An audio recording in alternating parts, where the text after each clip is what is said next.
Part 27. Mysterious Journey. Author, Gunkai. Chapter 264. Before becoming a duke, Grand Duke Gothic spent some time in the vanguard camp and traveled out from time to time. He was the third son of the family. However, after the war broke out, his father and two brothers were killed one after another. He took over the heavy responsibility and changed the situation of the war in one fell swoop, erupting with astonishing, terrifying power. After encountering a series of betrayals and turmoil, he became even more heartbroken. But before that, Gerda himself was a simple and friendly ordinary young man. Garin still remembered that before the war, Grand Duke Gothic himself was a top genius with secret talents. Behind it is a large collection of books and totems collected by the family for thousands of years. But because he was not taken seriously in the family, no one tried to curry favor with him. In addition, his talent was secret and no one noticed it, so he had time to slowly accumulate it. Among the people around him, only the two companions who met him by chance and traveled together on adventures entered his heart early and became his only close friends until the end. In other words, Gerda is still in the lowest period of his life. This person has clear grievances. If I make friends with him at this time, I should be able to gain his trust more easily. Garin narrowed his eyes and thought carefully. Although I don't think highly of people with simple and kind minds, it is undeniable that no one would not like to make friends with such people. Such friends do not need to be on guard all the time. He took out the map and began to carefully search for the location of Titan City. Going abroad from the Kuwaitan Empire, passing through 3 cities, you need to take a steam train, and finally reach Titan City, one of the main cities of the Lavis Empire. He roughly calculated the distance and found that it would take at least 4 days of non-stop travel. Currently, Goth is probably not taken seriously by the people around him because his talent is not noticed and his ranking is too low. However, how to approach him when he is on the ground cannot be discovered deliberately. This needs to be carefully arranged. Garin put away the map and counted all the cloth on his body. His face suddenly darkened. I may not have enough money. The travel expenses to get there are enough, but I don't have much left over for living expenses, so I have to find a way to make money. He frowned slightly and thought for a moment. Goth has been working as a hired totem master before he took over. Now I can't even beat an ordinary totem master, so there's no need to think about it. But the totems need to be repaired. Maybe I can try to take on some such jobs. On the one hand, I can exercise. On the one hand, my practical ability will allow me to use this identity to get closer to Gerda and others. He made up his mind, and after sorting out his thoughts, he lay down and turned off the lights to sleep. Early the next morning, Galen came to the repair shop at the night market early and went in to inquire about the specific repair costs. As expected, repairing a totem requires a large sum of money, often several thousand a time, and it also depends on the scope and severity of the repair. The tall ones are even more expensive than the totem itself. But unfortunately, repairing totems also requires a unit factory. Not only does Garan not have a unit factory, but it is also blind to the common types of totems on the market and cannot understand anything. In desperation, I had to leave temporarily. After buying the departure ticket, Garin simply set off, thinking about maintenance methods in this area along the way. After leaving Badi Gaskar, he spent 2 days and changed trains several times before finally leaving the Green Forest border and entering Hana province. Without any further delay, I bought a train ticket from the capital of Hana province to Gravel City. Gravel City is not far from Iron City and is a large trading city. It is a port city in the Lavis Empire and is very developed. The train takes 2 or 3 days to arrive. Galen bought a berth and some food and drink, but he only had a dozen silver wheel cloths left on him and he didn't dare to spend any more. After 2 days and 5 hours, it was already past 9 o'clock in the evening when we arrived at Gravel City. By the time we transferred from Gravel City to Titan City, it was almost dawn. During this period of time, Garen also completely figured out how to improve his totem. If he used potential points to forcibly upgrade his totem, two conditions were required. 1. I don't know about other departments, but the stronger the foundation of a totem, the more potential points it needs. The fluorescent butterfly requires 5 potential points. And the rest don't know what is needed yet. 2. Potential improvement requires a certain amount of time for change, and it cannot be achieved overnight. Just like the situation when he just traveled through time, he had to slowly adapt to it. Garen did not immediately upgrade the fluorescent butterfly. He did not dare to use it randomly before finding a new source of potential. As the level of strength becomes higher and higher, the cost of potential points is also getting higher and higher. Once these potentials are used up, an opportunity for possible improvement will be lost later. The early morning sunlight shines in from the window of the silver-patterned building, and there are faintly floating dust in the golden light pillars. On the second floor of the small building, a handsome harpist sang funny clown tunes, and a group of people sat around, making them laugh from time to time. The empty second floor is covered with black wooden boards, and various totem patterns and oil paintings are hung around it. At the counter, an old man with a white beard was quickly wiping the dust on the counter, and then placing bottles of drinks similar to wine on them. In the corner of the second floor, there were also a few guests who didn't like the noise, sitting quietly in their seats and eating their breakfast quietly. Galleon is one of them. He was dressed in black robes and looked like a monk. He sat quietly in his seat and ate his cheesecake and coffee set. The Silver Stripe building is located on the driveway outside Titan City.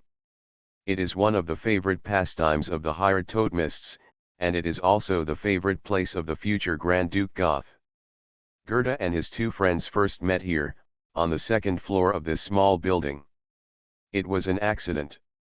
There was a verbal conflict between two tables of guests.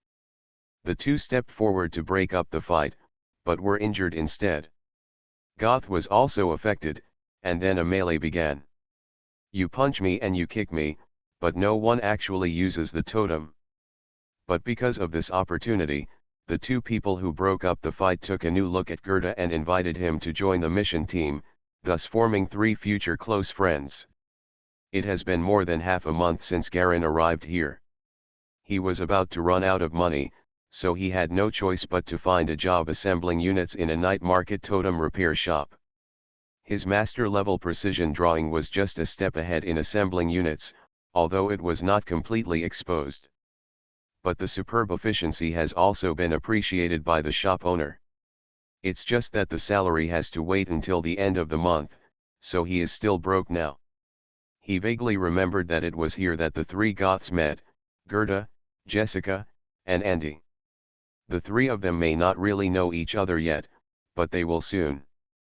The main reason why Garen chose to come to Titan City was because he had this opportunity to intervene. The other 2 heroes were either early or late, and the timing was not quite right. Only Gerda's side is the closest. However, despite this, he had been guarding the Silver Stripe building for more than half a month without any movement, and he still felt a little impatient.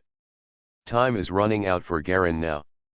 In more than a month, the war will break out, and by then, the entire war will gradually spread to all parts of the world.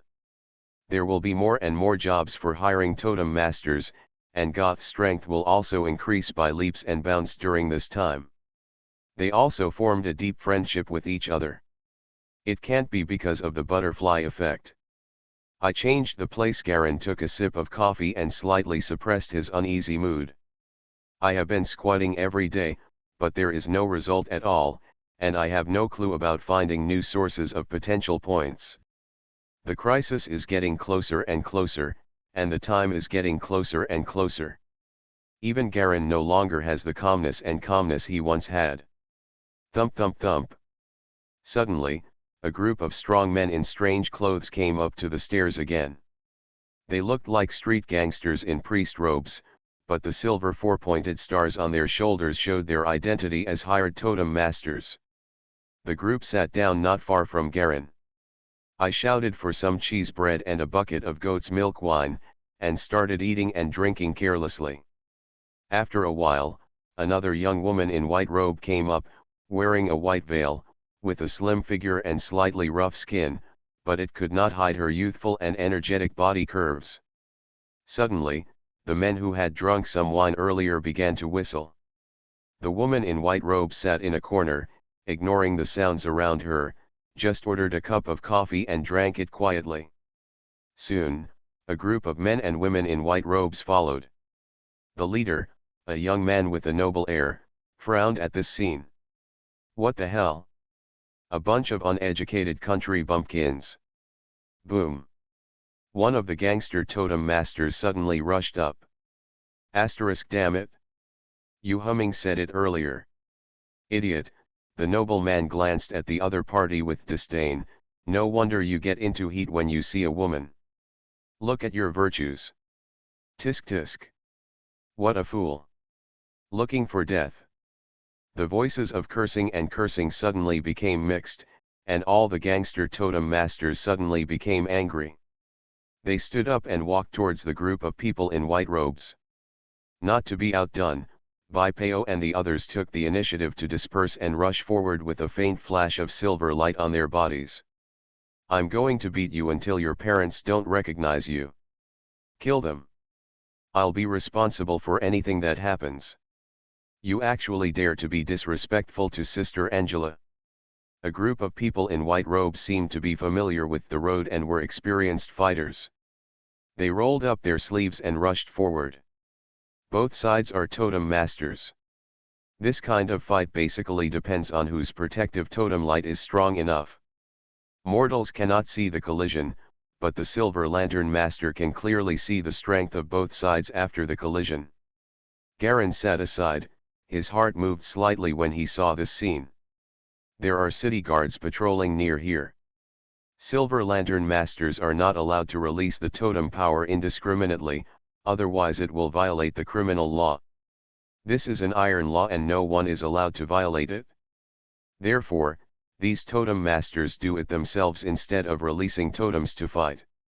To avoid expanding the scale, the two groups of people quickly became one with each other, and there was no difference between you and me. Stop it, the old man at the counter shouted to persuade him, but no one listened to him. One side of these two groups of people are obviously noble children, and the other side are wandering totem masters. No one is afraid of trouble. There was a loud bang and a lot of tables and chairs were broken. The singing harpist and some of the fearful guests hurried downstairs. Mysterious Journey.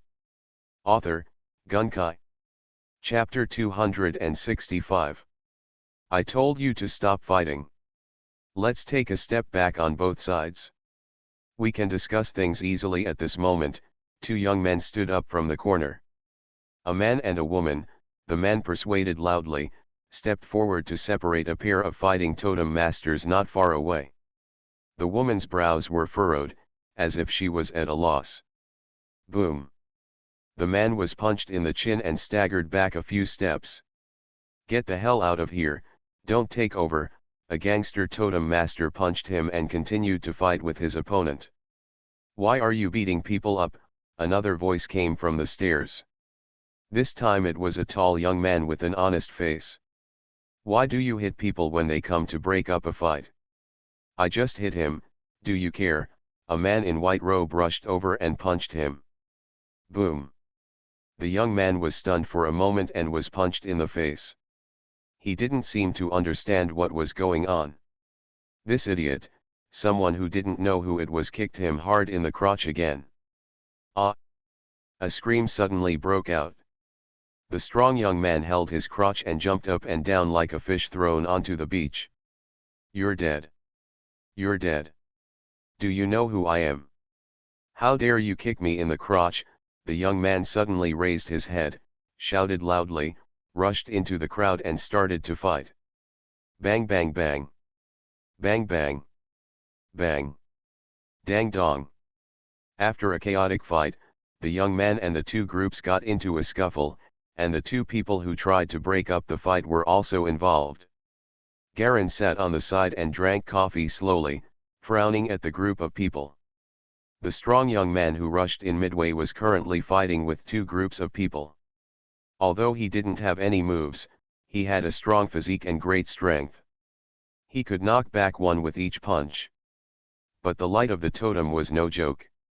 It was completely fine after being repulsed, and continued to attack again. As for the two men and women who broke up the fight, they passively leaned against the wall, barely protecting themselves from being beaten by the group. Garin looked at the young man intently. Is this the fight I'm waiting for? He was a little unsure. There were only one or two fights during this period, so he tried to distinguish clearly. Wow! A gangster who was knocked away hit the leg of Garin's table. Bang! The metal coffee pot on the table slipped and fell to the floor. Galleons of coffee were scattered all over the floor. How dare you slap me in the face? The gangster's face was full of coffee. Without looking, he stretched out his hand to grab Garin. Bang! The gangster was kicked out and hit another table, causing another mess. Beat him! Someone shouted again, and two more gangsters opened their opponents, picked up things and threw them at Garin. Snort!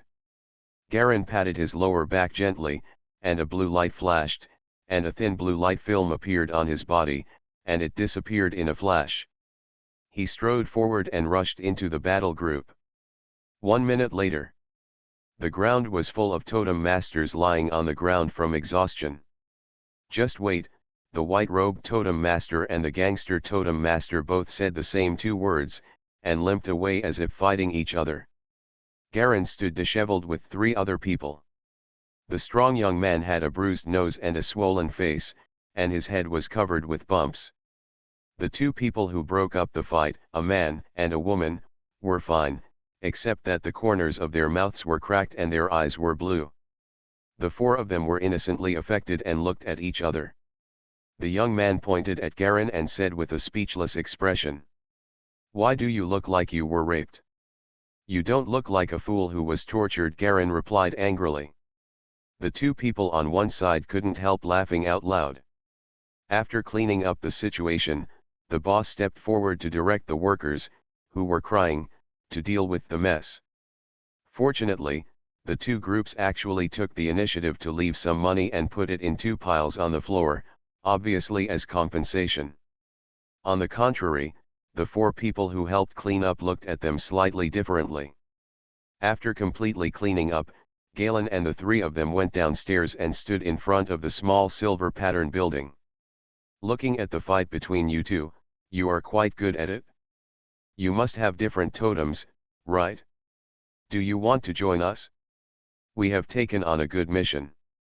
It is not bad, easy, and profitable, but there are not enough manpower." The good old man who broke up the fight took the initiative. Road. "I haven't introduced myself yet. My name is Andy, and this is my sister Jessica. This guy is dressed like a young teacher, speaks in a gentle manner, and has a sincere expression. You can tell he is an honest person at a glance. His sister Jessica is taciturn and has the air of a literary girl.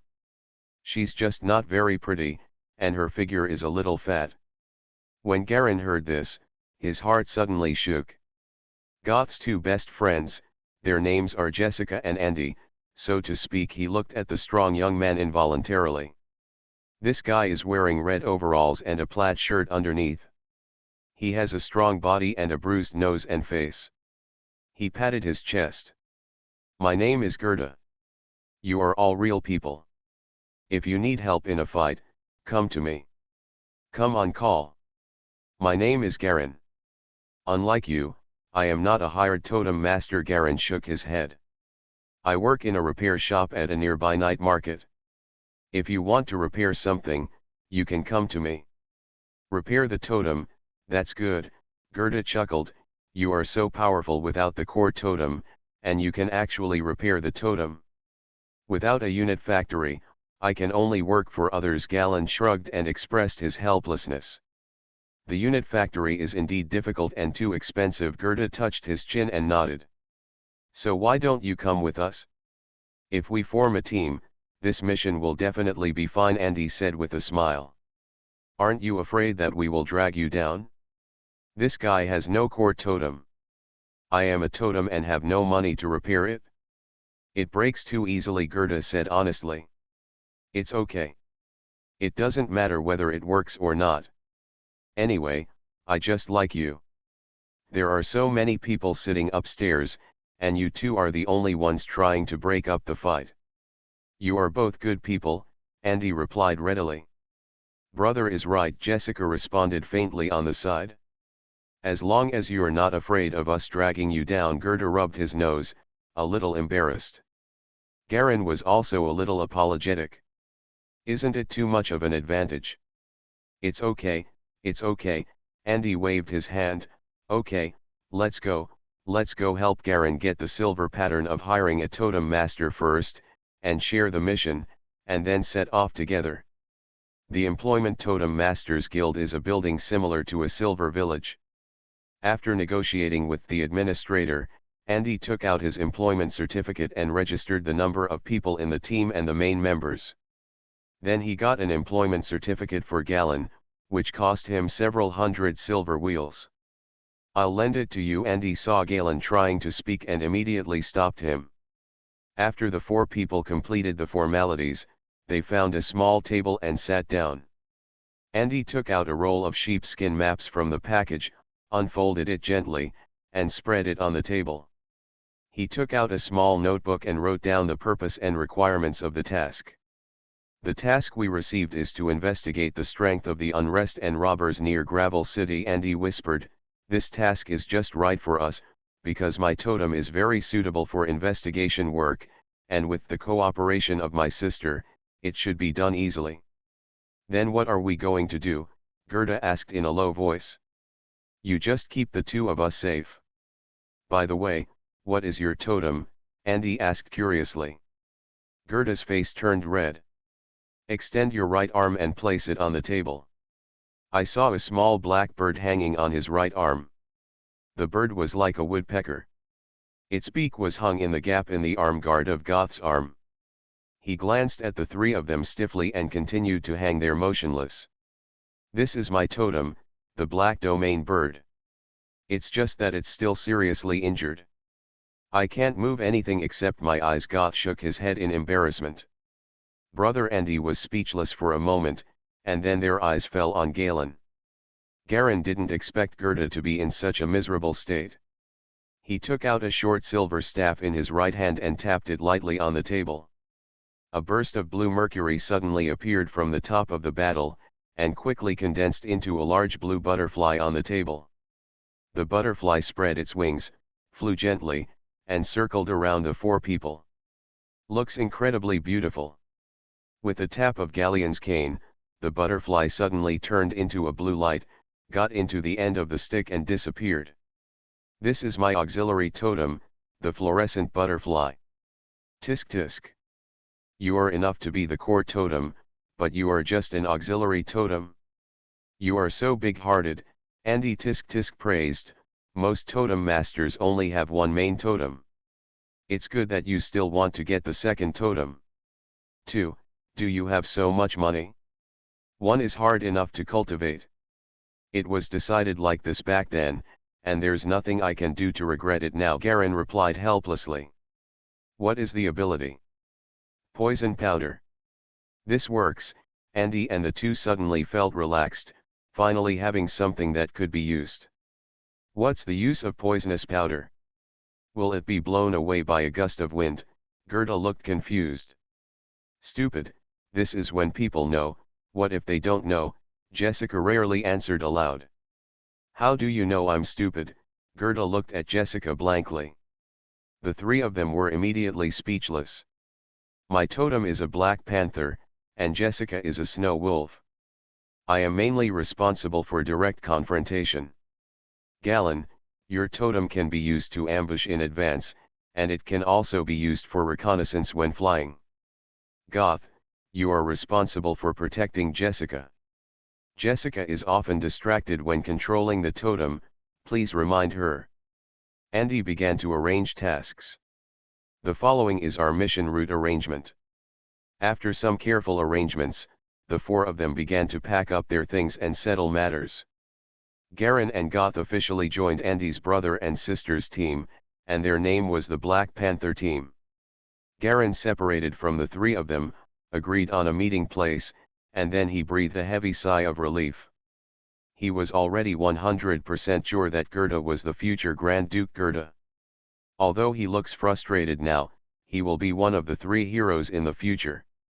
The whereabouts of his core totem rested on this guy.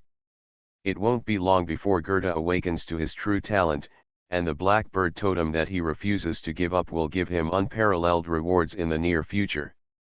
This is an inspiring story of someone who has been on the same path for more than 10 years and finally came to fruition. Gerda's talent is an invisible talent. Before a certain stage, there is no sign at all. Only a fool like him can persist in it for more than 10 years without giving up the first totem he chose. This kind of persistence, coupled with the talent that was finally stimulated and turned into manifest, and then tempered in the war, only then reached the true level of strength of one of the three heroes. Galen knew that if future developments continued, Gerda would soon reach the sky. According to developments, Andy and Jessica, two friends, would later be cultivated by him with great efforts and given a lot of gifts. Resource.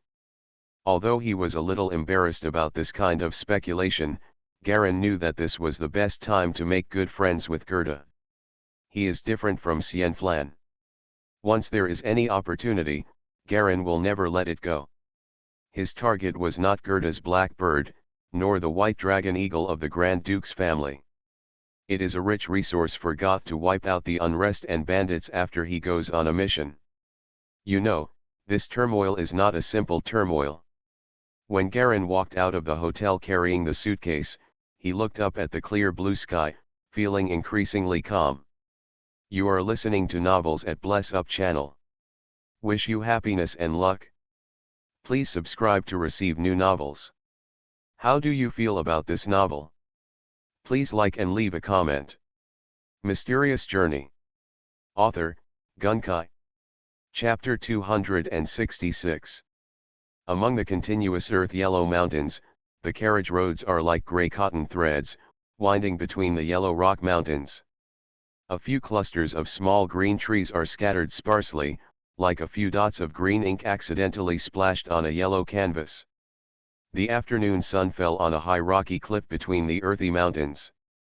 Four young men in khaki hunting attire were lying quietly under the shade of a fruit tree.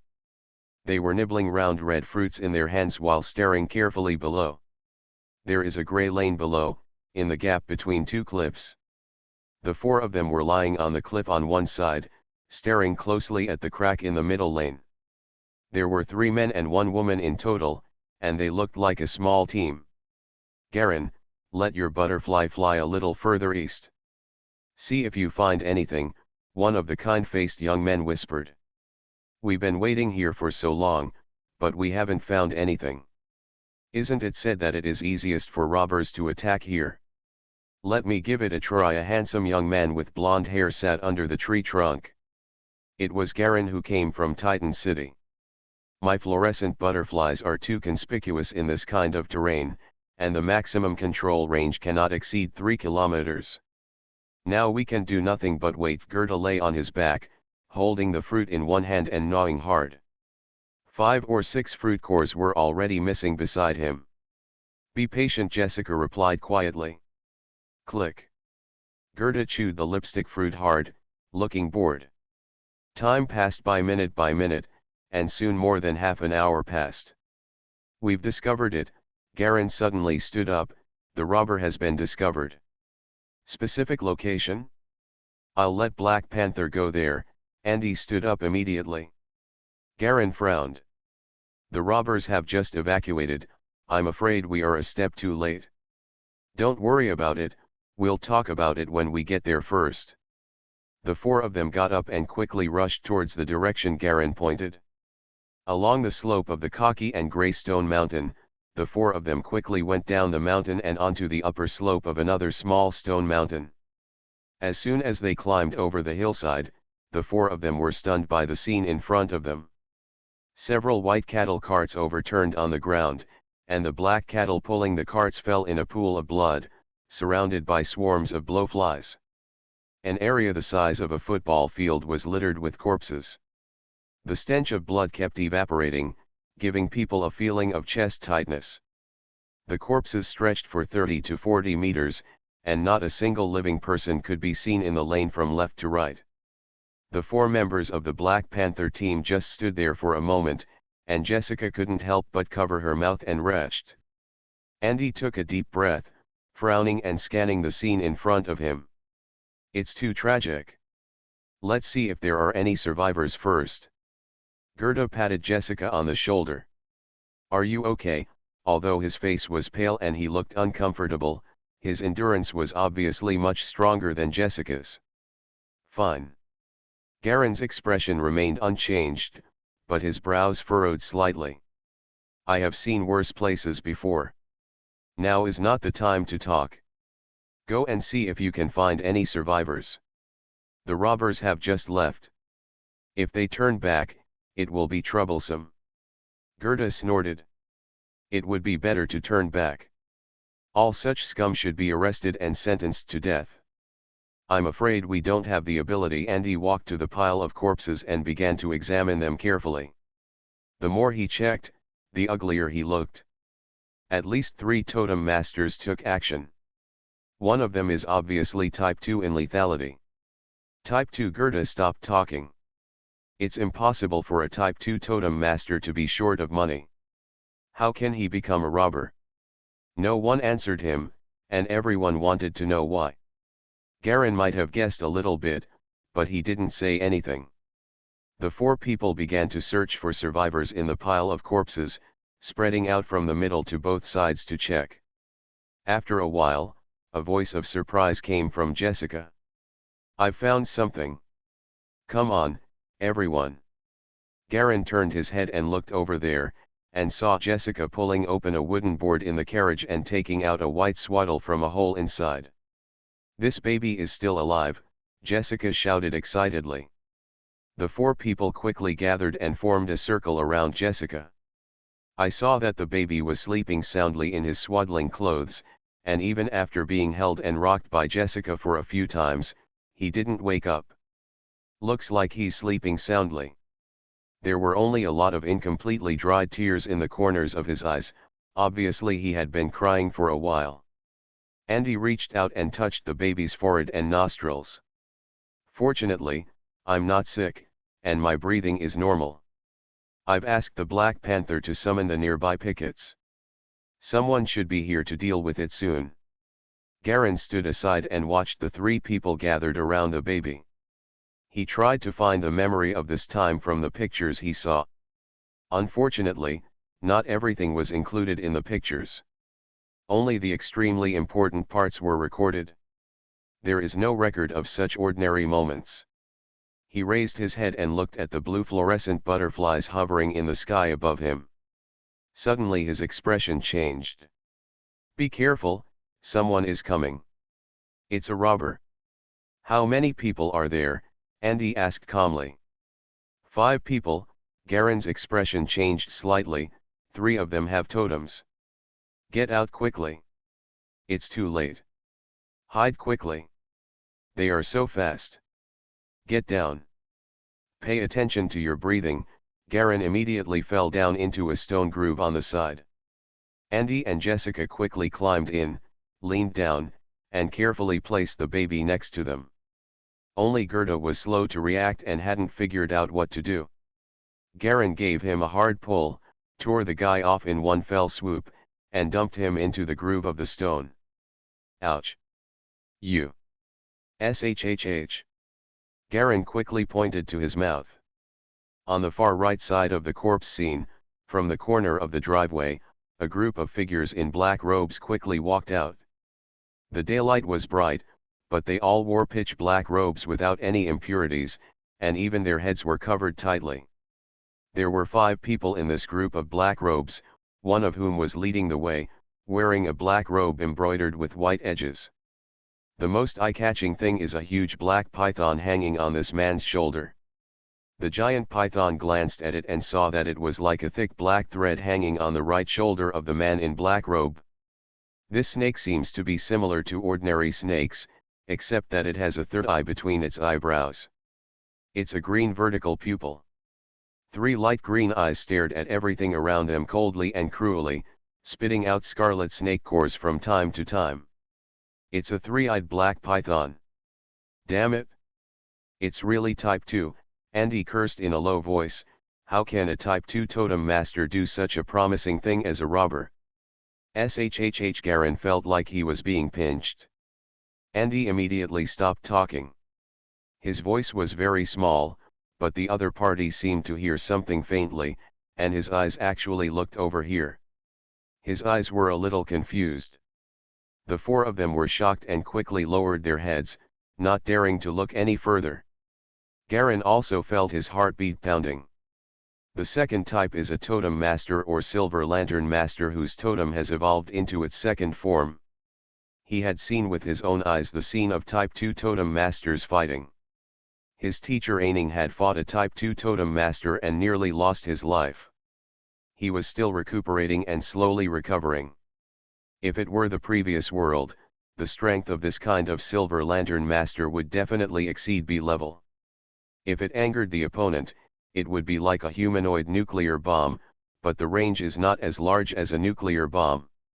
Garen also understood now that most of the silver lantern masters were ordinary type 1 totem masters, and those who were qualified to evolve into type 2 were people supported by different organizations. With the silver light of his current fluorescent butterfly, not to mention the second type, even the first type silver lantern master, or totem master, he can't break the opponent's silver light. This is the most troublesome point.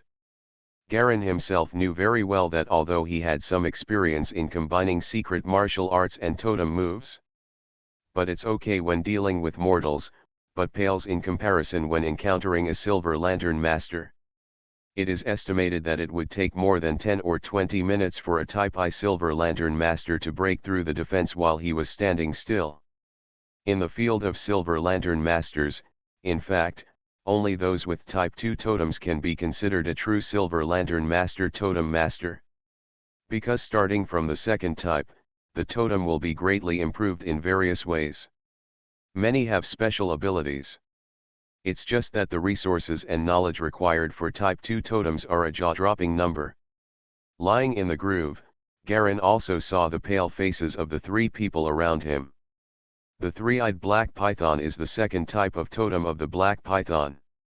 I have seen its ability, Andy said in a very soft voice, almost in a breathy voice. Garen, don't come out.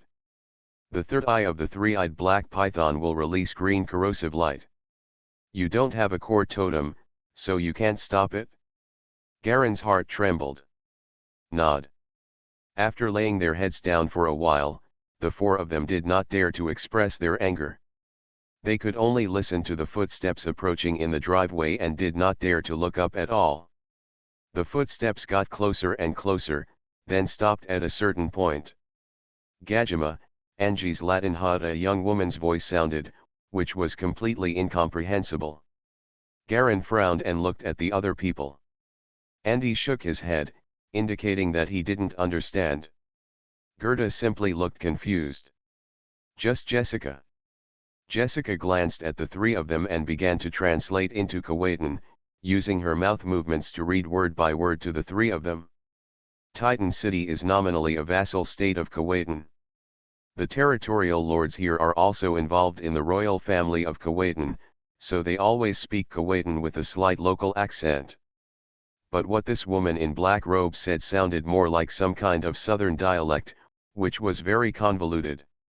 Jessica began to translate sentence by sentence for the 3 of them. The young woman said, "Captain, my totem clearly noticed someone coming just now." "How many are there in total?" This seemed to be the voice of a man in black robes. It was low and controlled, giving people a sense of restraint. 4 people, the woman answered. "Dress up. It's yellow clothes." "Then it's not a picket team anymore," the captain whispered. "Let's go. Those people should be passers-by, but there should be people from the picket team coming soon. Yes. The footsteps gradually faded away. The 4 people in the stone groove all breathed a sigh of relief. Huh? Someone has moved here, the woman's voice sounded again. There is actually a hidden compartment here. There should be something hidden in it. The footsteps stopped for a moment. The 4 people's hearts were lifted again. It seems there may be still alive, haha, interesting. Grania, search the surroundings to see if there are any alive, came the captain's voice. Yes, the female voice responded. Suddenly, a sharp crow sounded. Ga. The cry was brief and sharp, then stopped. There are no survivors in the convoy, the woman's voice answered. Forget it, let's go, the captain said calmly. Mysterious Journey. Author, Gunkai. Chapter 267. In the stone pit. Garen felt Andy pat himself. Looking up, I saw him taking down the other 2 people. Then speak to the mouth shape. As soon as they leave, retreat immediately. Don't stop. The pickets should be here soon. My Black Panther is leading them. Understood, Garen nodded, and the other 2 also nodded silently. The footsteps gradually left. Suddenly. Wow wow. The baby next to Jessica woke up at some point, opened his mouth and cried loudly. Although Jessica quickly covered the baby's mouth, the sound still drifted out. The footsteps suddenly stopped. Garen's heart suddenly rose to his throat. He saw Andy winking at him, run separately. He understands that the current Black Panther team is far from being as strong as it will be in the future. 2 Type 1 Totem Masters, a disabled totem and himself, the auxiliary totem, faced off against at least 3 formal Totem Masters, and one of them was Type 2. This gap is really too big. It's like a community police officer encountering a heavily armed Special Forces soldier. In fact, the second Type Totem Master has special abilities, and the gap is even wider than this. It's troublesome. Garen felt that the man in black robe and his party seemed to have noticed someone. The voice just now should be from this side, the woman in black robe said in a deep voice. The footsteps began to move towards the direction of the 4 people.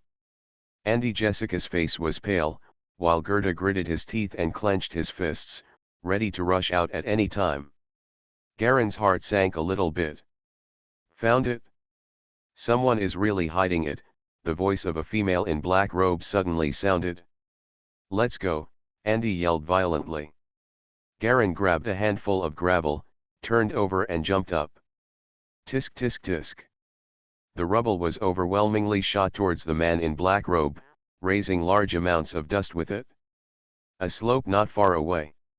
7 or 8 people in white vests followed a Black Panther and were quickly heading towards the direction of the Black Panther team. The leader was a man wearing black leather pants and a white vest. He wore a round-top straw hat and was dressed in a nondescript manner. There is a messy mustache on his chin, which looks a bit weathered. Hurry up. It's just over the hill ahead. A woman next to him who also wore a straw hat frowned and said, Captain Jefferson, is it necessary to call all our pickets over? They are just some robbers. Even if there are totem masters, they are just 1 or 2 of the same type. Isn't it? It's a bit of a fuss. Just obey the order, don't ask any questions. Jefferson, the middle-aged man in the lead, replied impatiently. He looked ahead with heavy concentration. If only it were that easy, everyone is ready to take action.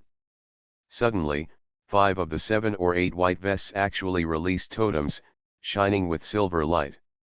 Jefferson put on a black leather glove, held it lightly, and a black light flew out from his palm and landed on his shoulder. It was a black hawk with a red comb.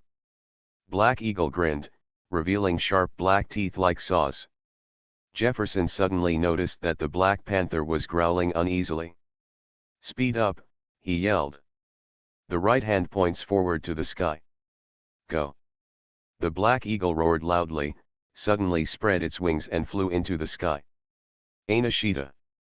The voice of the female in black robe shouted, and without Jessica's translation, Garen couldn't understand what it meant. He jumped up and ran an S-shaped route directly behind him. Looking back, the men in black robes dispersed into several teams and chased Andy Gold.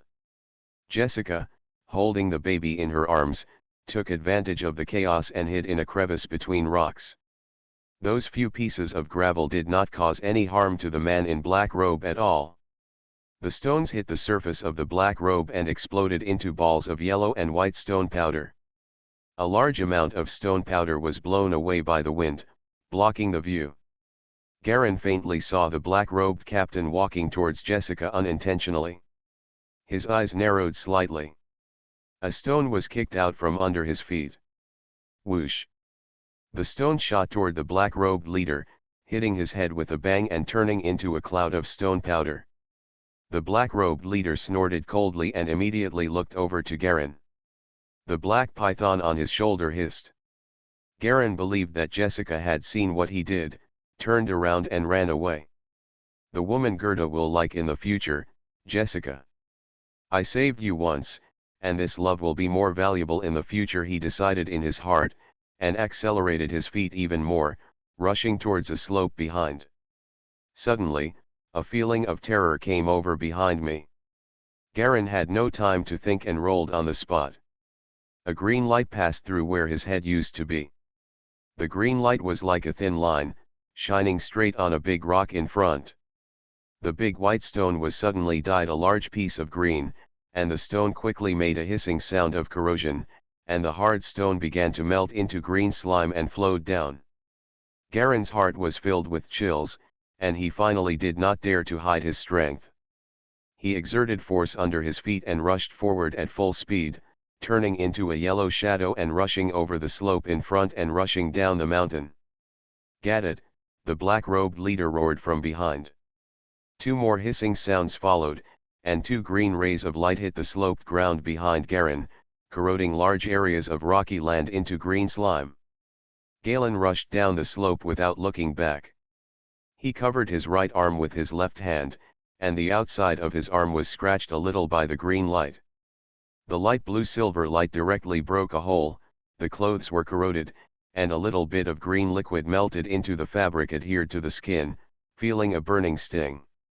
Garen took off his clothes and saw that the originally fair skin on his arm had turned green, and a small rotten wound appeared. With this kind of terrifying corrosive power, if it were an ordinary person, his entire arm would definitely be broken off by corrosion. Garen was determined to dig out the rotten flesh and blood on his arm with his fingers like hooks.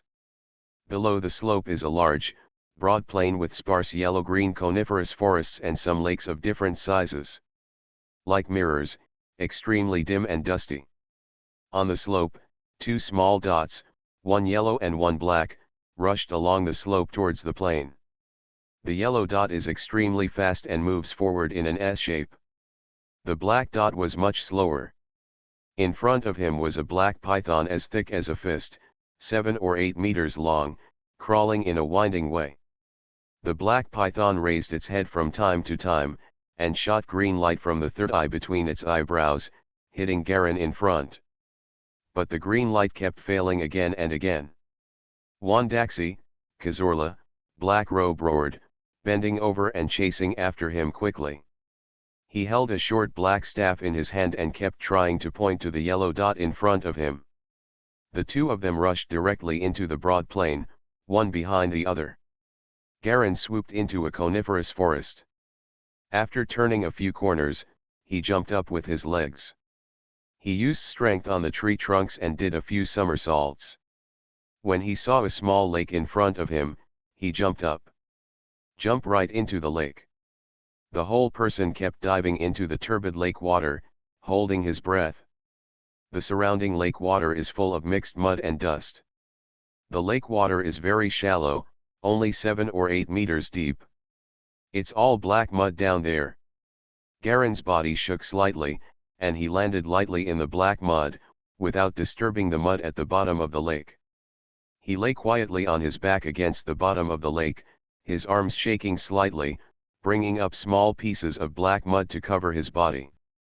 Amidst the sound of rustling grass, large tracts of weeds were separated. The black-robed leader rushed out angrily, his eyes scanning the surroundings. "Nervardaman," he roared. The three-eyed black python hung on his shoulder again, raised its head and hissed. It lowered its head, and the third eye between its eyebrows suddenly shot out a green light. Laugh. Green light shines into the water in front of you and onto the weeds on the surrounding shore.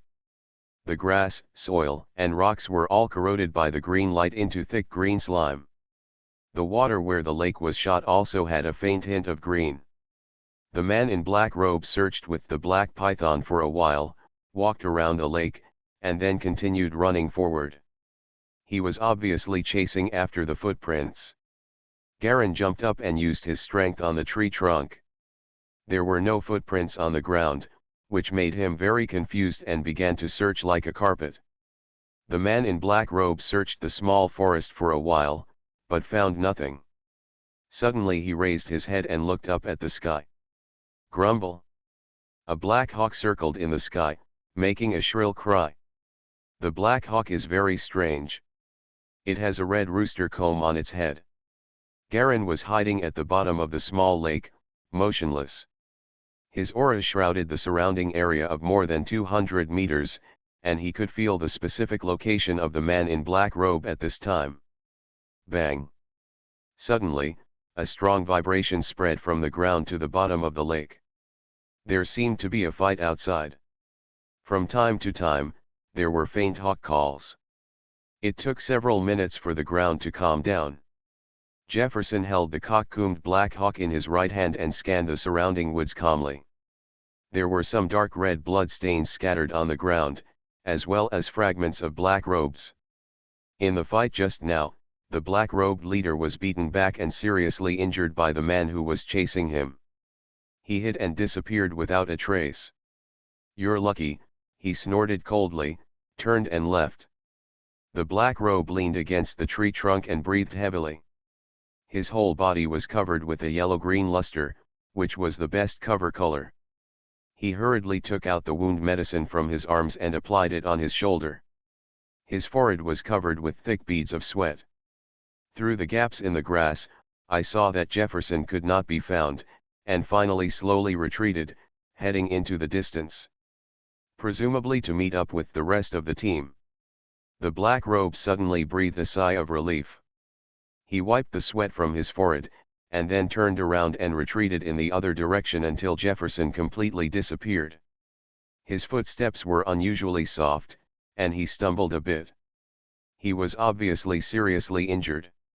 He backed away and looked behind him. Suddenly a faint sound of water came from the front. The man in black robe stiffened and turned his head suddenly to look forward. Garin stood in front of him with an indifferent expression. The combination of gods and martial arts.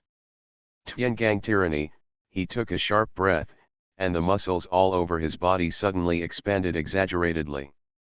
Call. A gust of breeze blew by, and Garin's figure instantly spanned several meters, with a palm imprinted on the middle of the black-robed man's forehead. For a moment, there was complete silence. The palms and forehead touched each other, silently, as if everything was silent all of a sudden. Bang! The ground shook violently. The platinum aura drove the airflow, mixed with blue light, and hit the black-robed man's eyebrows. Ah! The man in black robe suddenly glowed with black light, his face twisted and screamed. He stepped back continuously, his eyes closed and blood dripping from his mouth. Garin's palm hit the gap where his silver light had been penetrated and had yet to recover. Without the slightest hesitation, Garin jumped away, his body flashed, and several after-images were shot out dozens of meters away. Boom! There was a roar behind him, and a semicircle of green ripples suddenly expanded, spanning hundreds of meters in radius. All affected areas were corroded into balls of green solution. Mysterious Journey. Author, Gunkai. Chapter 268. Boom. On the Kaki plain, among a cluster of yellow-green groves, a circle of green ripples suddenly rose. spreading wildly in all directions. Garin rushed to the ground with great energy in the air. After borrowing several times of strength, he rushed out of the green ripples out of thin air and landed lightly on the edge of a small puddle. He took several steps back. Then he stopped dead in his tracks and looked back at the spreading green ripples. He raised his hand and glanced at his right palm. The top was glowing faintly green, with traces of white smoke coming out, and an unpleasant sour smell filled the air. What a domineering acid poison! His right palm drooped and trembled slightly. The green skin on the palm of his hand was suddenly shaken off, like a piece of light green rag, falling to the ground, and immediately corroded some stones and soil into a pool of green slime.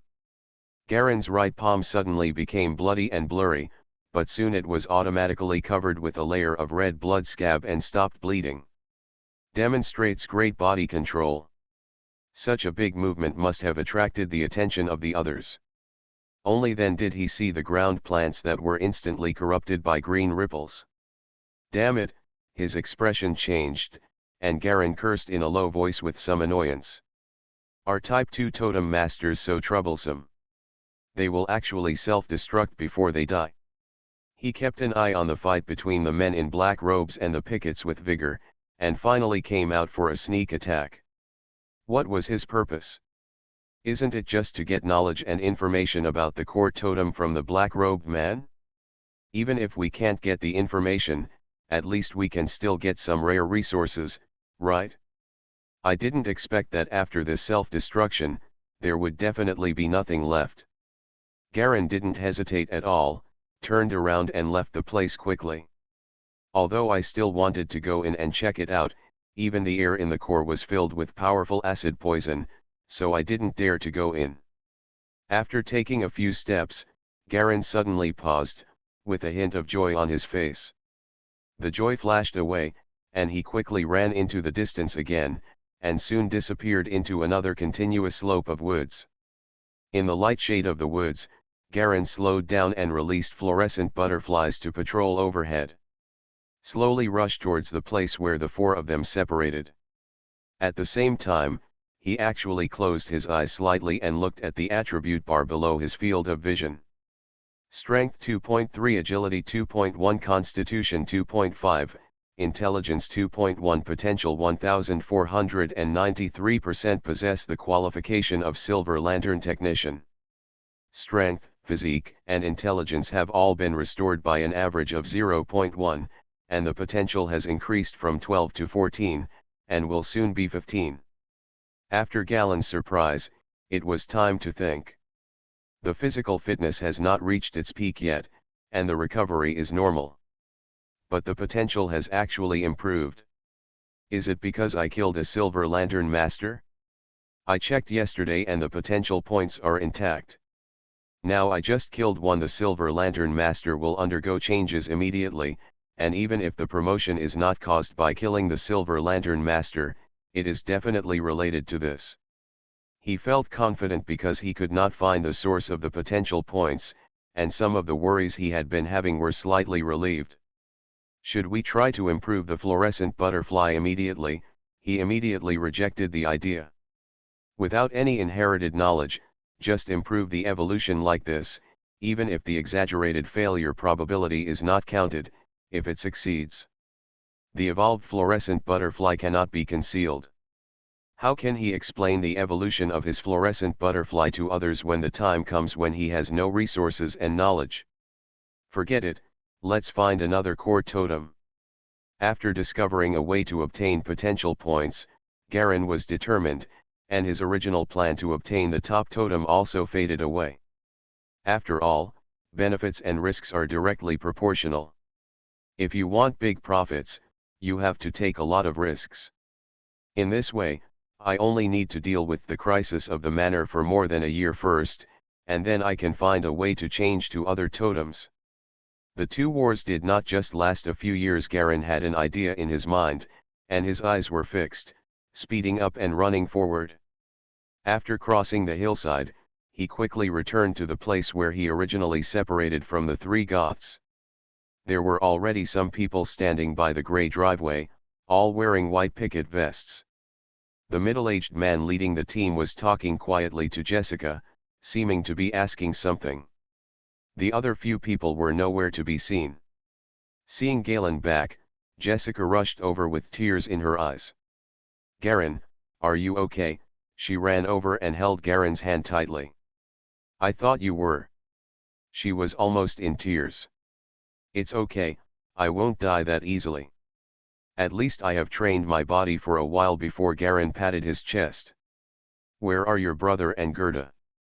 "No news yet." Jessica wiped her tears quickly and said sadly. "Don't worry, nothing will happen. The one chasing them is not the most powerful one." Garen comforted. "This mission is so difficult, I will definitely make a fortune. After all, it is a Type 2 totem master. If you want to, if I hadn't been a fast runner and jumped into the lake, I would have come back dead by now."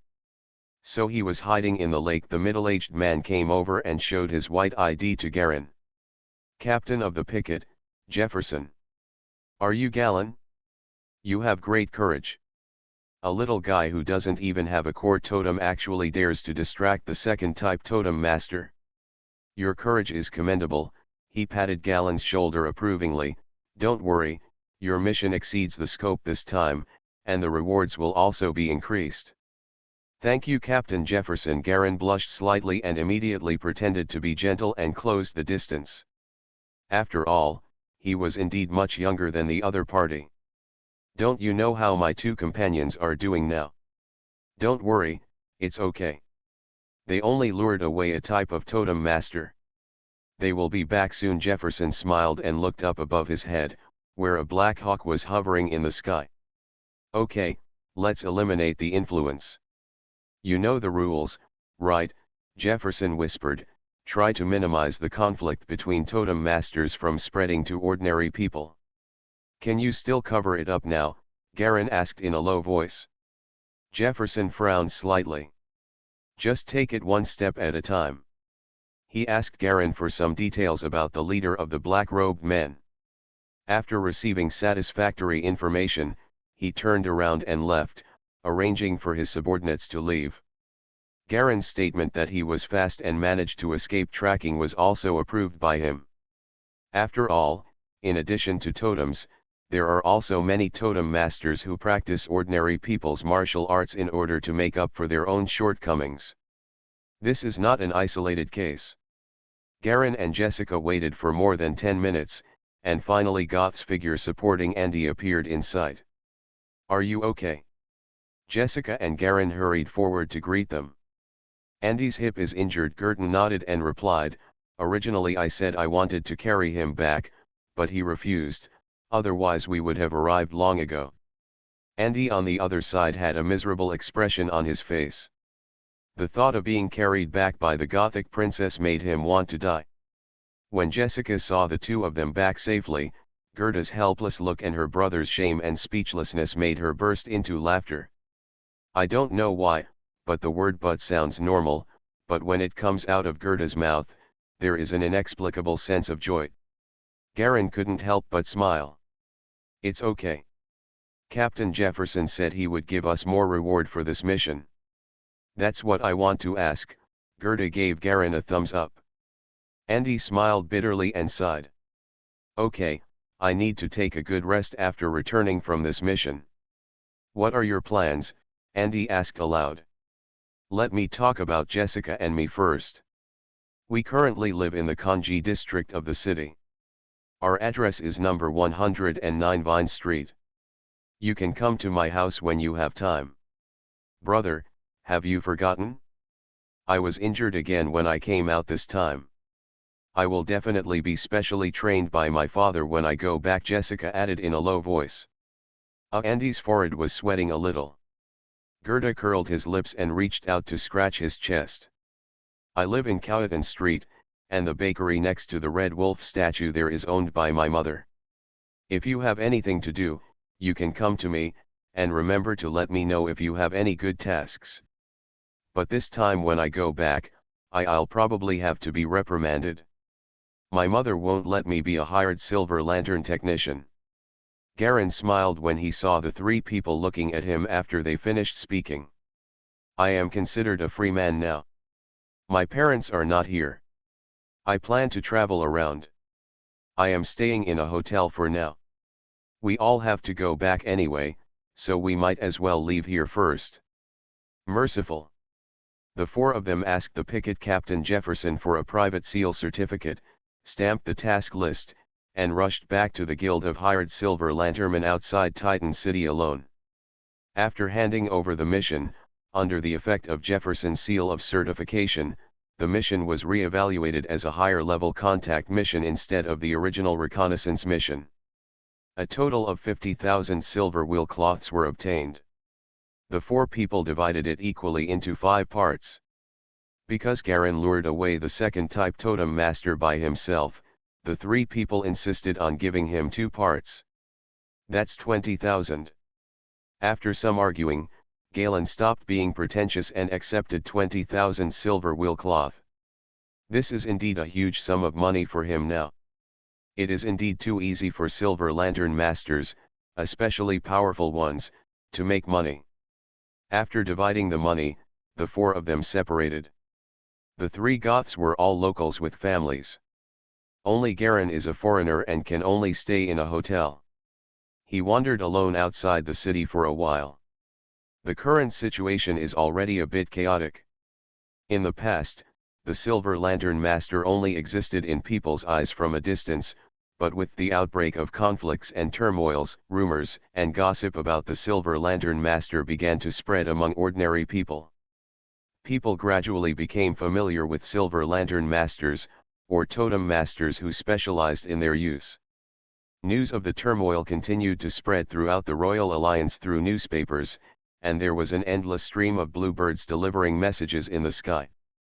This bluebird, which resembled a homing pigeon, had terrifying speed and terrifying endurance. Its petite body can fly tens of thousands of kilometers in a day. It is the peregrine falcon Type 2 auxiliary totem specially evolved by the Silver Lantern Masters. No matter how far away the news is, it can take up to a week to spread anywhere. Garin bought several newspapers on the street and saw that news about the unrest was beginning to heat up. Discussions abound about the duration, scope, extent, and ultimate beneficiaries of the unrest. Until now, no one has truly realized the horror of this unrest. After wandering outside the city for a while, Garin entered Titan City. Titan City is an open metropolis with no city walls. From the inside to the outside, the buildings range from dense to sparse. Like a huge gray-white circle. The buildings inside are all white or off-white to reflect excessive sunlight and reduce heat.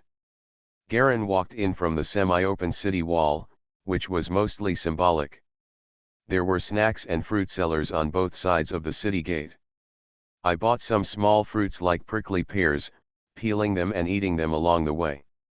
You are listening to Novels at Bless Up channel. Wish you happiness and luck. Please subscribe to receive new novels. How do you feel about this novel?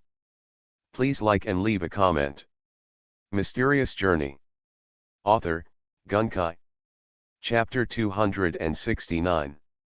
The war is about to begin, and all materials will naturally become more and more expensive. No one could have predicted that the turmoil would be so severe and lasting, so gathering all kinds of materials now and using them as bargaining chips in the future is also a very cost-effective speculation. Jia Long visited dozens of grain and oil stores inside and outside the city, and finally found a cheaper one. He used the 20,000 silver wheel cloth he earned to buy all the grain. He knew that once a large-scale war breaks out, the fertile fields will not be harvested, and the price of grain and oil will eventually rise to incredible levels. Such speculation will not last long. You can earn more than 10 times or even dozens of times the profit.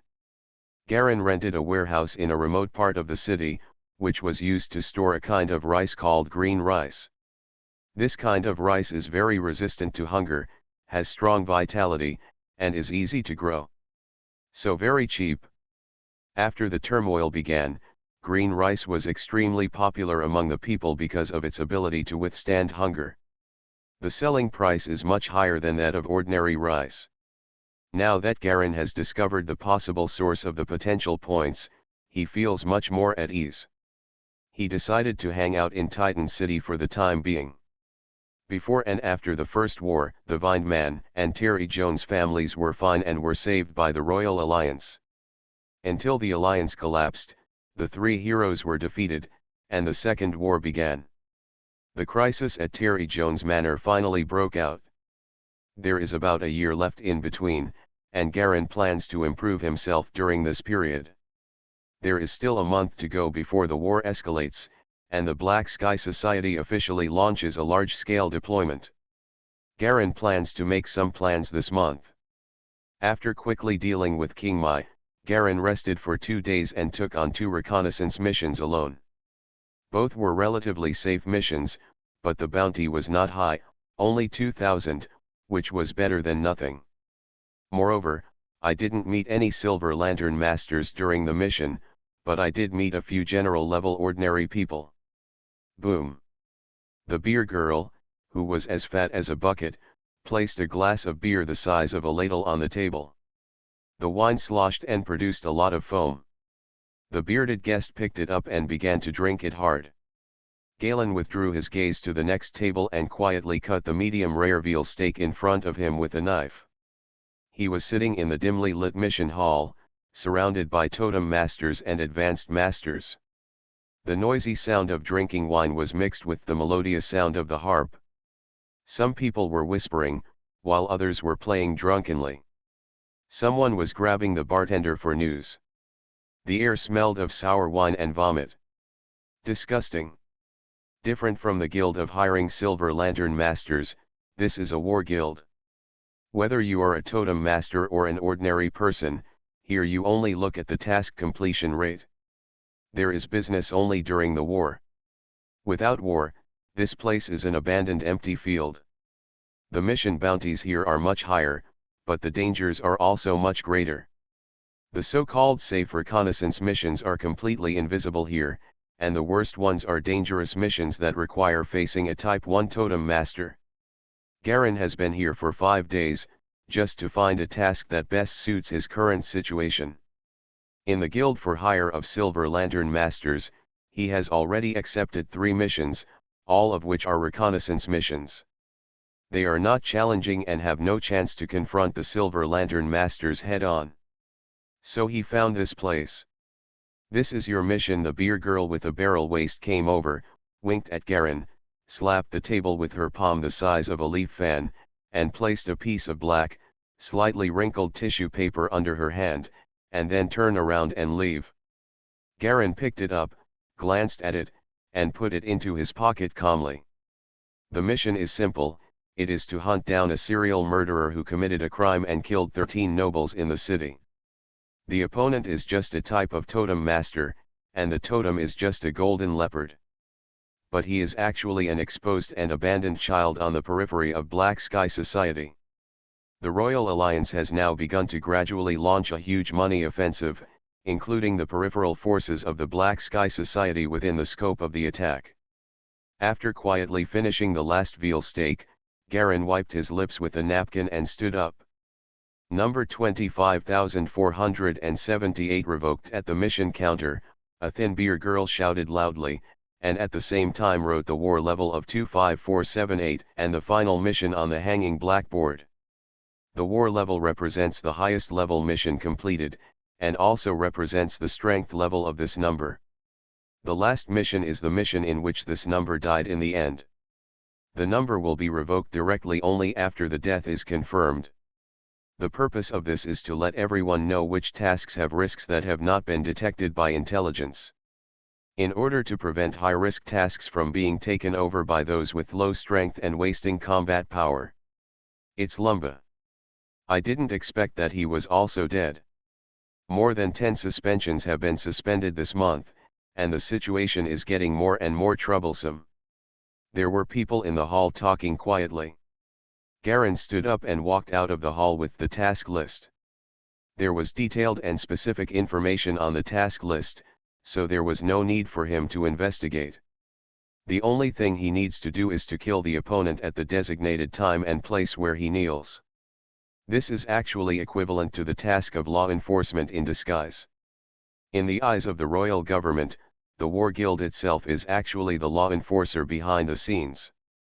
A mercenary of the war guild, also known as a hound. It means the hound of the Royal Alliance. One day later, at 3:26 p.m. in the blazing golden sunshine, in a narrow alley among the residential houses on the outside of the city wall, Garin looked quietly at the man in white standing opposite. The other party was wearing a white robe and a white scarf on his head, a typical Arab dress. This is how most residents of Titan City dress. Bright colored clothes and headscarves will reflect more sunlight and prevent the body from getting too hot. This was a dark-skinned man with blue eyes. His eye sockets were sunken and bloodshot. He looked very tired, as if he hadn't had a good rest for many days. The royal lackey, he gritted his teeth and stared at Garin. The light blue shimmer on the other person's body made him feel a little more relaxed. The hound this time is still just a low-level guy. With such a thin totem light, the attack power is probably not very strong. Winnie Sidon, do you have anything else to say? Garin asked in a low voice. He gently threw a black compass-like object with his right hand. When this thing fell to the ground, a silent breeze spread out, covering hundreds of meters around the two of them. Suddenly, all sounds and airflow from the outside world seemed to be isolated from the two of them. Say, you won't let me go no matter what, the other party responded fiercely. It is indeed the hound of the war guild. I have brought it to the war dungeon. What else can I say? This thing can isolate the surroundings for an hour, which is enough for us to solve the problem. Garin shook his head. Since you don't want to talk about it, let's get started. It's a joke, you have such a thin totem light. Before the man could finish his words, his eyes opened wider and wider, and soon he was speechless. Jia Long's 10 fingers are like wheels, and he points more than 10 acupuncture points on the chest. With a breath, the airflow surged and turned into wisps of white air surrounding him, like a white ribbon.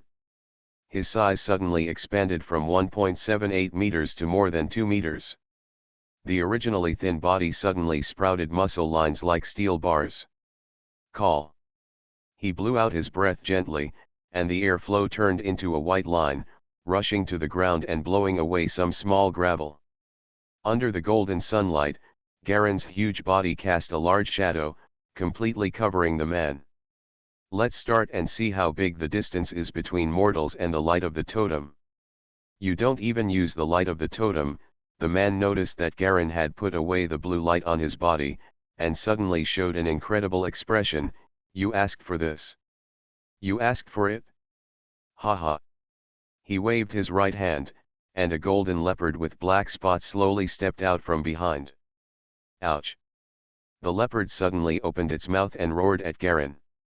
Shinwu unites, Garin's body swelled up again, and a faint white light appeared around him. It was a magical phenomenon after the platinum gold spirit merged. He clasped his hands and disappeared with a bang. Bang. The big hand with bulging black veins stamped on Viniciden's head, but it was blocked by a thin yellow film of light, making a dull sound as it hit the wood. Garin clearly felt that he was concentrating his power to fight, but it seemed that he had entered a pool of unknown depth. His power rushed in, but it could not extend to the bottom. Ruby, his palms instantly turned red, as transparent as jade, emitting astonishing heat. When it pressed against Viniciden's head, it made a hissing burning sound. The yellow light film seemed to be burned by the high temperature. Being burned means that it can be consumed. Garin's expression remained unchanged, and his figure disappeared instantly, appearing behind Viniciden, just in time to avoid the leopard's attack from behind. Bang bang. 2 more palms were struck, hitting Pu's vest right in the middle. Everything is flowing. Invisible air currents and elephant roars appeared around Garin's body. He put his palms together and pressed them behind Pu. Boom. A strong wind blew, and a deafening dull sound echoed in the alley. Finally, the yellow light film had a slight vibration ripple. Guy, Pooh couldn't react at all and was hit 4 times in a row by Galleon. He was as fast as a ghost, so fast that even the leopard totem couldn't keep up. Grandmaster? How stupid! Do you think you are the only Grandmaster who wants to try to break through? The yellow sapphire ring he wore on his right finger suddenly lit up. Both hands quickly began to draw a certain symbolic figure. A little yellow light flashed in the air. Without any hesitation, Garen stepped back as fast as lightning. Where he originally stood, a little yellow light flashed away. This is a basic auxiliary technique. Only the most orthodox Silver Lantern masters with inheritance will use the technique in conjunction with totems. There are very few totem masters like this. I didn't expect another one to appear here. But it is a pity that Garen is also from an orthodox school. Although he cannot release auxiliary spells by himself, he can still recognize such spells under Aining's teachings. What Winnie is using now is a method of condensing the light of the totem and attacking the surroundings. This attack is extremely fast and can control the direction at will. It is absolutely invincible to deal with the masters of this world. But the lethality is negligible for a totem master. It is a pity that Garen is not afraid of the opponent using this move because of his courage and his knowledge of auxiliary techniques. Garen said nothing and rushed forward again, his eyes extremely calm. Mysterious Journey. Author, Gunkai. Chapter 270. Bang. Garen's fist hit the yellow totem light again, and at the same time, strong forces around him kept squeezing the yellow light film. The two of them were in the alley, and Garen's tall and strong body kept rotating around each other. Every time he attacked the opponent, he just avoided the leopard's attack. In this alley between the white buildings, a gray shadow rotates around the man in white at high speed, and dull crashing sounds are heard from time to time. The leopard couldn't keep up with Galleon's speed, so it could only roar and flutter around in vain. Its claws scratched deep claw marks on the surrounding walls. As Golden Leopard couldn't keep up with Galleon, his own spells couldn't do anything to the opponent. Pooh felt vaguely uneasy panic. "What on earth do you want to do?" he shouted loudly. Garen's expression remained unchanged, and he gently pressed his palms upward again. The palm and the yellow light film suddenly came into contact, and a huge airflow was squeezed out, causing sand and dust to fly around, and Garen's clothes flew back. He took a step back and turned around. Bang! The hand knife slashed hard at the same point on the light film. Zai Feng! Garen clasped his hands together and stabbed forward suddenly. Grumble! A pair of giant bird wings suddenly appeared on both sides of his body, transparent and invisible, and thrust forward with his hands. The crisp phoenix calls continuously. Click. A crack finally appeared on the yellow totem light. Immediately afterwards, the crack grew and spread, and circles of ripples continued to rise from underneath the crack. No. How is that possible? Pooh had a look of horror on his face. He turned around and wanted to run away, but a gray shadow flashed before his eyes, and he was blocked by Garen again. He fell to the ground with a thud, staring at Garen with wide eyes. You actually... Wow! The yellow totem light suddenly shattered, making a crisp sound like glass, and countless yellow light flakes scattered. Just like a broken raw egg, after the hard shell on the surface cracked, a large amount of yellow fluorescence burst out from the inside, flowing to the ground like a liquid, and soon became transparent, faded, and disappeared completely. Garen looked at the scene with thoughtful eyes. No wonder my power is of no use when hit. It is first resisted by the hard shell, and then the shock is buffered by the liquid. It is a very strange structure. It is like the structure of an egg. Don't kill me. Don't kill me, Pooh got up in fear and ran towards the entrance of the alley. At this time, the golden leopard quickly stood in front of Garen, growling angrily. Garen didn't even look at the leopard and flicked his finger. Laugh. A stream of white air shot out and pierced the back of Pooh's head. Blood splashed out. The leopard suddenly collapsed and turned into a pool of silver solution. 13 punches, Garen murmured softly. With my strength, it takes 13 punches to break the Type 1 totem light. His strength is gradually returning to the peak of his previous life, and his overall strength is close to the strongest state when he fought against Xianflan. With such strength, a single punch can directly smash through a tank or anything else. The shells hitting the body would at most shock some of the energy and blood. Only high-intensity bombs can hurt him. But with such strength, it actually takes 13 consecutive punches without interruption to penetrate the Type 1 Totem Master's defense. And if he didn't know the art himself, he wouldn't have been able to avoid the unpreventable art attack. Garen estimated the time. It took a full 2 or 3 minutes. The opponent is just a miscellaneous soldier in this world, and is not even a miscellaneous soldier in the later stage. He suddenly remembered something and glanced at the attribute bar below his field of vision. The watered-down potential line has been improved a bit and is now at 1512% potential. That is 15 o'clock, from the original 14 o'clock level to 15 o'clock, and finally entered 15 o'clock. In other words, such a Type 1 Totem Master only gets 20 to 30% of his potential. When killing a Type 2 Totem Master, it is much more than this. Garen frowned, walked over, searched Pooh's body, and pulled out a black leather wallet and a small black notebook. I opened the purse and took a look.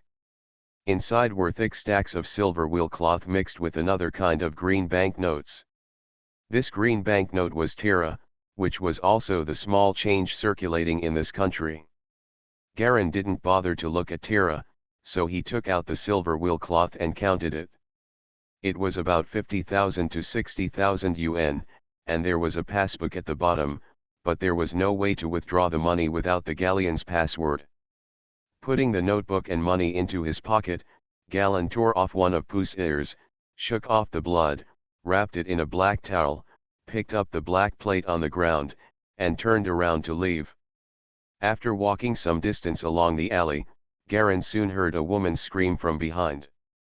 Presumably the body was discovered by passers-by after the war dungeon was desegregated. In fact, if it weren't for the fact that used silver cannot be reused, Galleon, who is now crazy poor, probably wouldn't even let go of the molten silver liquid from the totem. He threw away the money bag in his hand and walked straight towards the war guild. 10 days later. Garen sat quietly in the dimly lit war guild hall. Holding a glass of mulled wine in his hand, he took a sip from time to time and scanned the other people in the surrounding hall. In 10 days, he took on a total of 5 more hunting missions. Including the gain from killing Pooh for the first time, he earned a total of 640,000 silver wheel cloth. Very impressive. The opponents in these 5 missions were all Type 1 Totem Masters. Garen clearly positioned his situation. Because of the specialness of secret martial arts and spirit, his strength exceeds that of the masters in this world and has reached the general level of a Type 1 Silver Lantern Master. He gently stroked a scar on the left side of his neck, which was the mark left by the second hunt for the target. That guy was also a man who knew magic, and his magic was very mysterious. It can be activated with just syllables. For a moment, Garen was also caught off guard and received a severe blow. But obviously, the god statue skill still played a certain role. Garen, who resisted the blow, was not split into 2 pieces. Instead, Bo rushed forward with his neck bleeding. In the face of the opponent's ghost expression, in a fierce battle, Garen finally relied on his higher speed to kill him. Garen stroked the scar on his neck, and the power of the totem light was mobilized by the spell. The injured area was actually very difficult to heal. With the recovery speed of his god statue skill, it actually took him 2 days to barely recover. He has seen so many Type 1 Totem Masters and has some vague understanding of them. Among Type 1 Totem Masters, there are also different levels. After Garen suffered a loss, he tried every means to get some information from other hounds around him. Generally, Type 1 totem masters are divided into two types. One type is the ordinary totem master, who knows nothing and can only rely on totems and the few basic spells he knows to fight. The difference in strength depends largely on the strength of the totem and the scheming strategies. The second type is the guy Garen met yesterday. Special Talent Totem Master.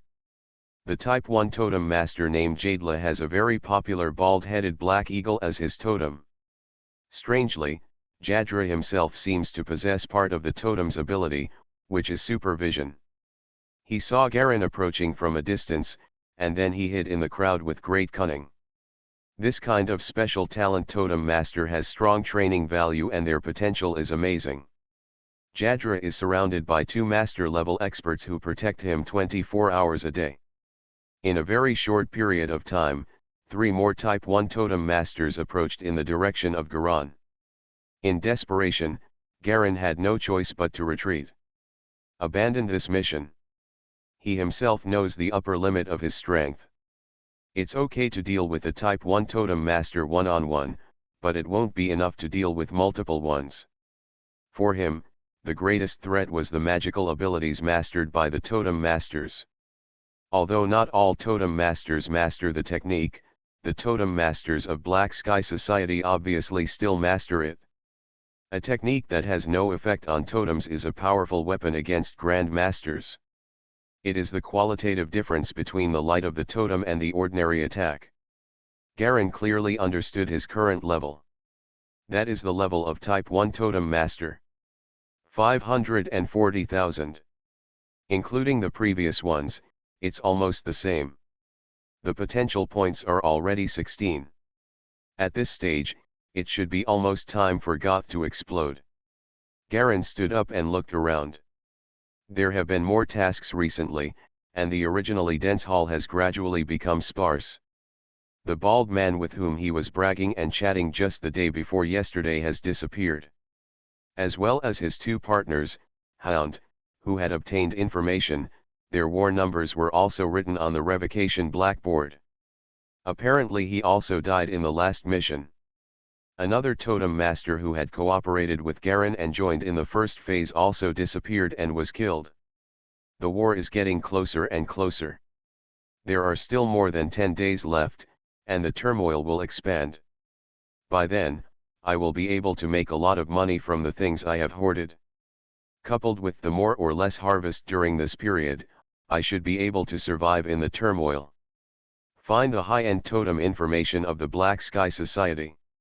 Of course, everything must start after Gerda really exerts his strength. Garen understood in his heart. It's time to go see Goth and the others. Goth is a typical hero who is accomplished through talent and hard work. He worked hard to get into the Black Territory bird, ignored everything else, and kept studying everything about the Black Territory bird. Coupled with his sudden burst of outstanding talent, he broke through countless thresholds in one fell swoop. Eventually it reached a height that others could not imagine.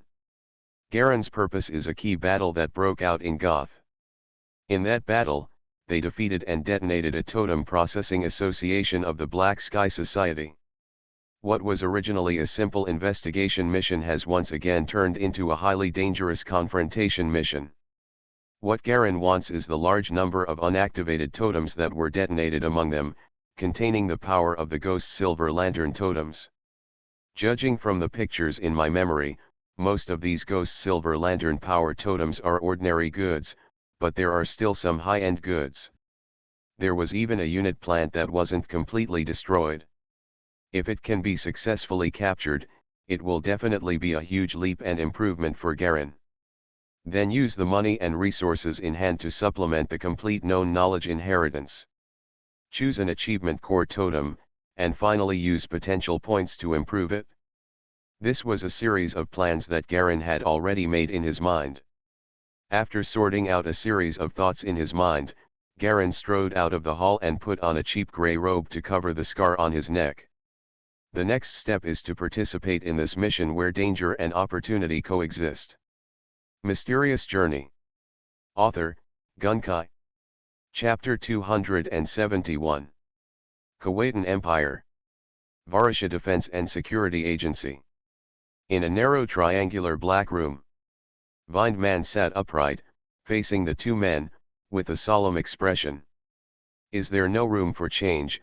he asked in a deep voice. "It's a pity, Vined Man, you and I have been old friends for many years. My son was still taught by you back then. If I could, I wouldn't stand by. But this time it is really the case." A man in white robe showed a helpless expression. "You need to take the initiative to move around and see if there will be any improvement." "It's very difficult." Another man in white robe shook his head. "Now there are multiple charges against you, accusing you of researching forbidden totems. The trial bureau has frozen the official account of the Terry Jones family. It must be that you have never given it to that adult." In reply, he simply broke out and announced it publicly. Vined Man fell silent. "That's all my hard work for many years, and this is trying to drive me to death. They still have concerns about you, and your teacher Sir Sherlock is also trying his best to speak for you. The influence of your department is still there, so there is no need to worry too much. It's just..." A white robe sighed. "Okay, I have something else to do, so I'll leave first." A man in white robe stood up, patted Vined Man on the shoulder, turned and walked out of the room, closed the door, and the footsteps gradually faded away. Only Vined Man and another man in white robes were left in the room. "Maybe there will still be a chance." A cold look flashed in Vined Man's eyes. "Ola, you are also involved in this experiment. If the matter is exposed, you and I will not be able to escape. We must find a way." The remaining man in white robe also followed the outsider's departure, and his face changed from calm to slightly cold. "I will use my strength from here, don't worry. Don't be too impatient, otherwise the opponent will take advantage of you." "People are hitting me at the door of my house." Vined Man gritted his teeth. "Some time ago, Type 2 totem masters appeared near my manor. My son's whereabouts are still unknown. They have crossed the line." Aura glanced at him. "Stay steady. Just send more people. They are just testing the situation and don't dare to take action." He also stood up. "Be sure to stay still. Since they have crossed the line, I will send someone to deal with this matter." Vined Man watched Aura leave, with a trace of disappointment finally flashing in his eyes. "These people all protect Yi, use him as a shield, and refuse to contribute. The Terry Jones family is increasingly in trouble. He worked hard and came up with some results, and then everyone wanted to snatch them. I will succeed in the special ultimate body sooner or later. Just wait." All his hope now is to develop a biological weapon controlled by drugs and magic. "As long as we succeed, one of the three biological weapons will definitely become the ultimate body." Vined Man stood up and walked out of the room. A beautiful woman with plump brunette hair was waiting outside on the right side. "Master, is there any way?" the woman asked in a low voice. Vined Man shook his head. "Go back. They forced me to do this." "Master, do you plan to start using it now?" The woman was slightly surprised. "There is no other way. The bank's assets are frozen, my son's whereabouts are unknown, and the family is facing such a big threat. There is no one to rely on. The only one who can rely on is myself." Vined Man's face showed a cruel look. "It's time to show everyone what I built over the years. Ask both Mark Ella and Adna to come back. There is nothing we can do if we can't find them. Now we can only hope that Shia is safe and sound. We must prepare for war as soon as possible. The Black Sky Society will not worry about anything. Clear." Green Forest Province, Rosewood Manor. On the semicircular white balcony, Gyla C. was wearing a milky white waist skirt, holding the guardrail with both hands, and her long hair was slightly blown back by the afternoon wind. The reddish sunlight in the afternoon fell on her side, outlining the thrilling and seductive curves. "Is there any progress with the Terry Jones family?" Jealous asked calmly.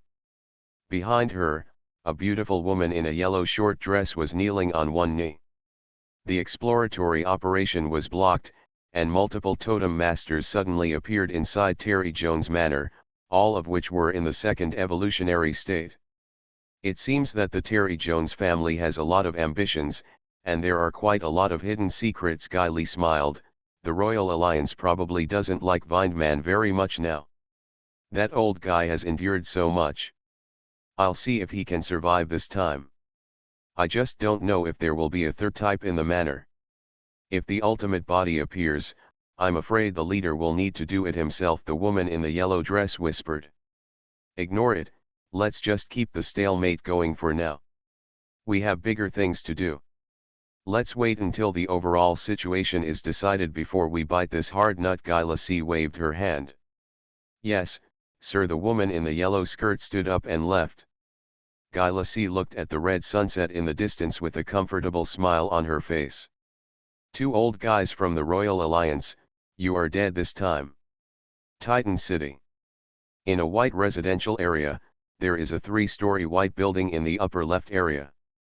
In the spacious hall on the first floor, brother and sister Galen and Andy sat together, 3 in a row. Opposite them sat a kindly white-haired old man. It's rare to have a guest in our house, but I didn't expect that a totem master would come to visit. It's really an honor. You're welcome, old man. Galen sat on the wooden sofa. I just haven't seen Andy and the others coming out for so long, so I planned to come over and have a look. The old man nodded. His name is 11 Hand, and he is the veteran retired Deputy Security Chief of Titan City, equivalent to the retired Deputy Director of the Public Security Bureau of a district. He was once a powerful totem master, but as he got older, he rarely took action. The two of us started a team of some kind. At such an old age, we know how to run around all day long. I also heard about this mission, thanks to you. Otherwise, the consequences would be disastrous. Even without me, Andy and the others will be fine. You're too worried, Garen replied quickly. Them. Humph, the old man snorted disdainfully. Forget it, it's not easy for you to communicate with me as an old man sitting here. I'll go up and read a book, and you can do it yourself. You guys, please be careful when entertaining guests. Do you hear me clearly? Listen clearly, Andy and his sister quickly replied loudly. The old man, Sihanda, wandered up to the second floor. It wasn't until the footsteps could no longer be heard that Andy and his sister heaved a sigh of relief. Garen looked at the two of them with a smile of relief. Is it so scary? You don't know that my dad is a master of Type 2, and he is not a simple character even in Type 2. He has been abusing us every day. Andy looked unbearable. By the way, what about Goth?